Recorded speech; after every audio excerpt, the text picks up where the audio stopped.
మోకాళ్లలో గుజ్జును పెంచి నొప్పిని తగ్గించి సర్జరీని దూరం చేసే ఫ్రీడమ్ వాక్. నమస్తే, నేను విజయ్.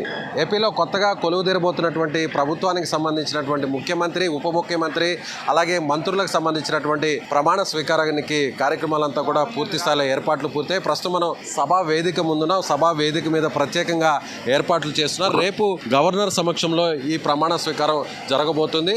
4వసారి ముఖ్యమంత్రిగా నారా చంద్రబాబు నాయుడు గారు నారా చంద్రబాబు నాయుడు అను నేను అంటూ కూడా ఆయన సీఎంగా రేపు ప్రమాణ స్వీకారం చేయబోతున్నారు. ప్రస్తుతం మనం వేదిక మీద ఉన్నటువంటి ఏదైతే భారతదేశానికి సంబంధించినటువంటి రాజముద్రగా ఉన్నటువంటి ఆ 3 సింహాల చిహ్నంగా ఉన్నటువంటి ఆ చిహ్నం దగ్గర ఉన్న ఆ పోడియం దగ్గర గవర్నర్ అబ్దుల్ నజీర్ గారు ఉంటారు. ఆయన అక్కడి నుంచి నేరుగా ముందుగా ముఖ్యమంత్రిని, ఆ తర్వాత ఉప ముఖ్యమంత్రిని, ఆ తర్వాత మంత్రులందరి చేత కూడా స్వయంగా ఆయన ప్రమాణ స్వీకారం చేయించబోతున్నారు. వేదికకు ఎడమ వైపున మనం ఇక్కడ చూడొచ్చు మరొక పోడియం ఉంది. ఈ పోడియం దగ్గర ఎవరైతే ముఖ్యమంత్రి గారు నారా చంద్రబాబు నాయుడు గారు కావచ్చు, లేదంటే అందరూ అనుకుంటున్నట్టుగా ఉప ముఖ్యమంత్రిగా పవన్ కళ్యాణ్ గారు కావచ్చు, అలాగే దాదాపుగా 25 మంత్రులు ఎవరైతే ఆ మంత్రివర్గంలోకి చోటు కల్పిస్తున్నారో వారిలో ఉన్నటువంటి వారందరూ కూడా ఈ పోడియం వద్దే ఉండి నారా చంద్రబాబు నాయుడు అను నేను కావచ్చు, లేదంటే పవన్ కళ్యాణ్ గారు అందరూ ఎదురు చూస్తున్నటువంటి ఎవరైతే జనసేన పార్టీకి సంబంధించినటువంటి కార్యకర్తలు, జన సైనికులు, అలాగే పవన్ కళ్యాణ్ అభిమానులు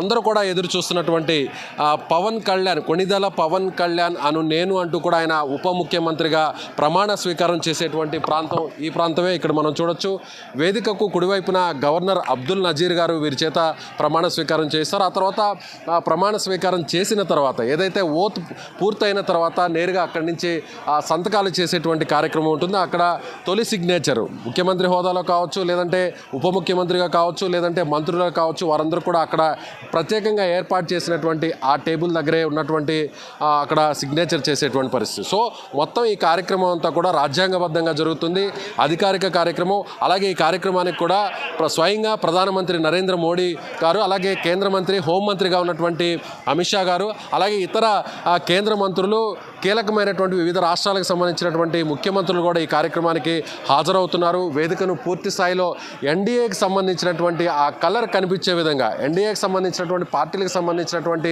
ఆయా పార్టీల జెండాలకు రంగులకు సంబంధించినటువంటి ఆ రంగులు ప్రతిబింబించే విధంగా కూడా వేదిక మీద ప్రత్యేకమైనటువంటి ఏర్పాట్లు చేశారు. పసుపు రంగులోను, అలాగే జనసేన పార్టీకి సంబంధించినటువంటి ఎరుపు, తెలుపు రంగు కనిపించే విధంగా, అలాగే బీజేపీ అనగానే అందరికీ గుర్తొచ్చేటువంటి కాషాయ రంగు కూడా అక్కడ, అలాగే ఆకుపచ్చ రంగు కూడా, అంటే ముదురు పచ్చ రంగు కూడా అక్కడ మనకి వేదిక మీద కనిపిస్తుంది. సో పార్టీలకు సంబంధించినటువంటి జెండాలు ఏ రంగులో ఉంటాయో ఆ రంగులు మాత్రమే ఇక్కడ ప్రత్యేకంగా కనిపిస్తున్నాయి. ఇక మరే రంగు కూడా కనిపించట్లేదు. చాలా పకడ్బందీగా ఏర్పాట్లు చేస్తున్నారు. స్వయంగా ప్రధానమంత్రి మోడీ రాబోతున్నారు, కేంద్ర మంత్రులు రాబోతున్నారు, అలాగే ముఖ్యమంత్రిగా నారా చంద్రబాబు నాయుడు గారు 4వసారి, అలాగే రాష్ట్ర విభజన జరిగిన తర్వాత 2వసారి ఆయన ముఖ్యమంత్రిగా ప్రమాణ స్వీకారం చేయబోతున్నారు. అందరూ కూడా ఎదురు చూస్తున్నటువంటి పవన్ కళ్యాణ్ గారు ఉప ముఖ్యమంత్రిగా ప్రమాణ స్వీకారం చేస్తారా లేదా, మంత్రివర్గంలో ఆయన ఉంటారా లేదా అనేటువంటి ఒక ఆసక్తి, ఒక మొత్తం అంతా కూడా అందరూ ఎదురు చూస్తున్నటువంటి పరిస్థితి. మిగిలినటువంటి సహచర మంత్రులందరూ కూడా ఈ కార్యక్రమంలోనే ఈ వేదిక మీదే వారందరూ కూడా ప్రమాణ స్వీకారం చేస్తున్నారు. మొత్తంగా గవర్నర్ సమక్షంలో, గవర్నర్ నాయకత్వంలో, ఆయన ఆధ్వర్యంలో జరిగేటువంటి ఈ కార్యక్రమానికి అధికారులందరూ కూడా పూర్తి స్థాయిలో ఏర్పాట్లు చేస్తున్నారు. భారీ ఎత్తున ఇక్కడ గన్నవరం విమానాశ్రయానికి సమీపంలో ఏర్పాటు చేసినటువంటి కేసరపల్లి సభా ప్రాంగణంలో ప్రత్యేకమైనటువంటి ఏర్పాట్లు చేశారు. దాదాపుగా 1,00,000 మంది పైనే ఈ కార్యక్రమానికి కార్యకర్తలు కావచ్చు, పార్టీ నాయకులు, సందర్శకులు అందరూ కూడా వస్తున్నారు. కాబట్టి భారీ ఎత్తున ఏర్పాట్లు చేస్తున్నారు. ఎక్కడా కూడా ఎవరికి అసౌకర్యం కలగకుండా అధికారులు ప్రత్యేకమైనటువంటి ఏర్పాట్లు చేసేటువంటి పరిస్థితి చాలా స్పష్టంగా ఉందని చెప్పొచ్చు. సో అందరూ ఎప్పుడెప్పుడని ఎదురు చూస్తున్నటువంటి ప్రమాణ స్వీకారం మరికొన్ని గంటల్లోనే ముఖ్యమంత్రిగా నారా చంద్రబాబు నాయుడు గారు మరికొన్ని గంటల్లోనే నారా చంద్రబాబు నాయుడు అను నేను అంటూ ఆయన ప్రమాణ స్వీకారం చేసేది ఈ వేదిక మీదే. అందుకు తగ్గట్టుగా అక్కడ ఏర్పాట్లు అన్నీ కూడా పూర్తి అయిపోయాయి. అలాగే పవన్ కళ్యాణ్ గారు కూడా అందరూ ఊహిస్తున్నట్టుగా, అందరూ ఎదురు చూస్తున్నట్టుగా డిప్యూటీ సీఎంగా ఆయన కూడా కొణిదెల పవన్ కళ్యాణ్ అను నేను అంటూ కూడా ఆయన చేసేటువంటి ప్రమాణ స్వీకార కార్యక్రమానికి సంబంధించిన వేదిక చకచక ఏర్పాట్లు పూర్తి చేసుకుంటుంది. ఇప్పటికే పెద్ద ఎత్తున అభిమానులందరూ కూడా ఇక్కడికి వస్తున్నారు. రేపు జరగబోయేటువంటి ప్రమాణ స్వీకార కార్యక్రమం ఏ విధంగా ఉంటుంది, ఏ స్థాయిలో జరుగుతుంది, దేశమంతా కూడా కన్నుల పండుగగా చూస్తున్నటువంటి ఈ కార్యక్రమం కోసం కూడా అందరూ ఇక్కడికి వచ్చి ముందుగా జరుగుతున్న ఏర్పాట్లను కూడా స్వయంగా చూస్తున్నటువంటి పరిస్థితి.